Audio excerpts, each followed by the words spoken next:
Puig, unlike Estée Lauder, gets most of its revenues from fragrances. It owns major brands like Carolina Herrera, Rabanne, Jean-Paul Gaultier, and these are brands that have products that have consistently been amongst the top 10 best-selling fragrances.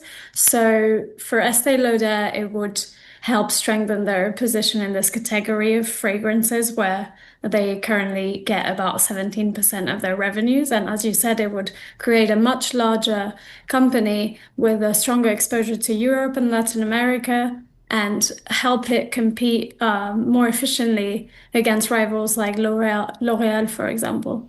So, Clara, I guess the thing with Estee Lauder is that this is a company in reorganization mode. It's got this plan to focus on niche luxury priced fragrances.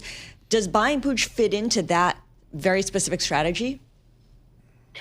Well, exactly. So these are some of the questions that have been asked today. So whether this is the right time for Estée Lauder because they're in the middle of streamlining operations. They were at some point reviewing underperforming brands to see if they could divest from some of them and focusing on higher and more profitable products. So there are questions about whether a deal with Puig now would one be the right fit and also would be the right timing, considering these other complex problems need to be resolved.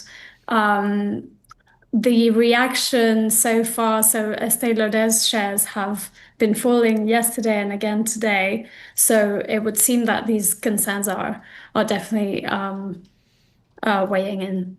And Puig is a family-owned. I know the CEO, Mark Puig, a member of the founding family, did give up that role, but he is executive chairman. What role does the family play in this company?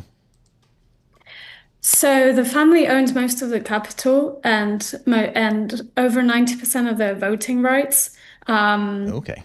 This is the third generation of the family, and part of the reasons behind the IPO that happened less than 2 years ago was that they wanted to plan succession and prevent any tensions that could arise relating to generational change by listing the company and making sure that the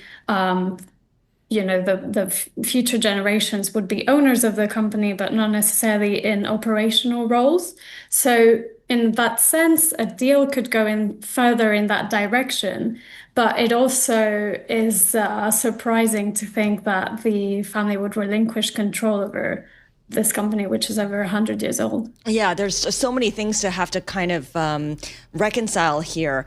We talked about how Estee Lauder would want to add to its fragrance line to widen that portfolio. But the thing about Puig is that it also operates, as you mentioned, Carolina Herrera, Nina Ricci. These are all fashion brands. They present collections during the Paris Fashion Week. Is that something Estee Lauder wants to get into, or is that something that Estee Lauder might, I don't know, divest, or would that be part of the acquisition? I think it would, because so in essence, the Puig strategy has been to buy brands. They make fashion, but they also create this image around the brand, and then thanks to that, they sell the fragrances. So it sort of goes together, and it's hard to separate the fashion from the fragrances.